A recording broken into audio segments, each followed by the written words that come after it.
Hello friends, ఈ recipe వచ్చేసి chicken షెర్వా. చూడండి ఎలా వచ్చిందో, గ్రేవీగా ఎంత బాగుందో. రైస్కైనా, చపాతీకైనా, రోటీకైనా, దేనికైనా చాలా బాగుంటుందండి. నేను 1/2 kg చికెన్ తీసుకున్నాను. శుభ్రంగా కడిగేసి పెట్టుకున్నాక కారం అండి 3 టేబుల్ స్పూన్ వేసుకున్నాను. పసుపు, ఉప్పు సరిపడినంత వేసుకోవాలి. కొద్దిగా కరివేపాకు, కొత్తిమీర,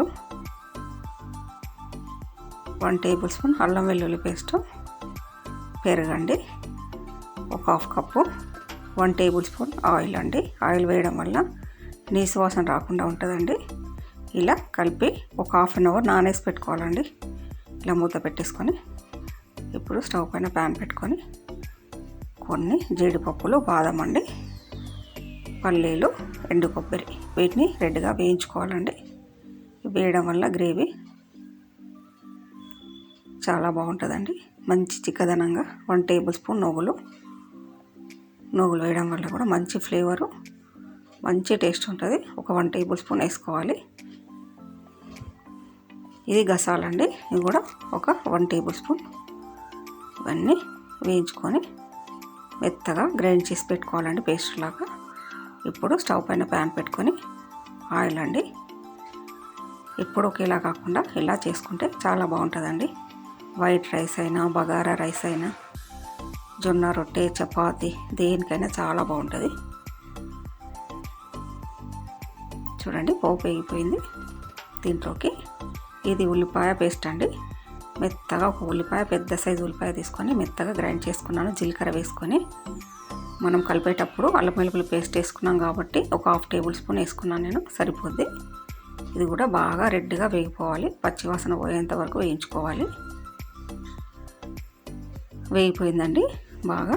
ఇప్పుడు ఈ నానబెట్టుకున్న చికెన్ని ఈ ప్యాన్లో వేసేసుకోవాలి. అంతా కలిసేలా ఒకసారి కలిపేసుకోవాలి.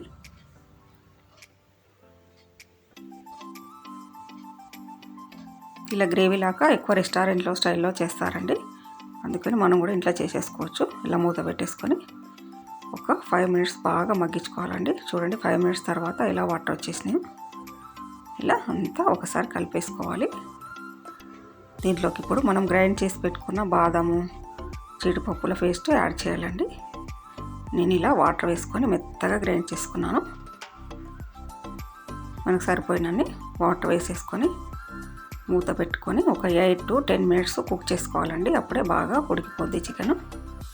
ఇలా అంతా కలిసేలా కలిపేసుకోవాలి. మూత పెట్టేసుకొని కుక్ చేసుకోవాలండి. చూద్దామండి.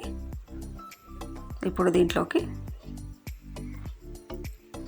ఇది జీరా పౌడర్ అండి, ఇది ధనియా పౌడరు, ఇది గరం మసాలా. ఈ చివర్లో వేసేసుకోవాలండి. మంచి ఫ్లేవర్ ఉంటుంది, మంచి స్పైసీగా కూడా ఉంటుంది. ఇలా ఒకసారి కలిపేసుకొని కొద్దిగా కొత్తిమీర వేసేసుకొని ఇంకొక 2 మినిట్స్ ఉంచుకొని తీసేసుకోవాలండి. ఆల్మోస్ట్ అయిపోయినట్లే. చూద్దామండి. చూడండి ఆయిల్ పైకి వచ్చేసింది, అయిపోయింది. చూడండి గ్రేవీగా ఎలా వచ్చేసిందో. మంచి టేస్ట్ ఉంటుందండి. జీడిపప్పులు మనం బాదం వేసాం కదా, గ్రేవీ కూడా చాలా సూపర్గా ఉంటుంది. పిల్లలైనా పెద్దోళ్ళైనా చాలా ఇష్టంగా తింటారు. మనం రెస్టారెంట్కు పోవాల్సిన అవసరం లేకుండా మనం ఇంట్లోనే చేసుకోవచ్చండి. చూడండి ఎలా వచ్చిందో. మీరు కూడా ట్రై చేసి చూడండి.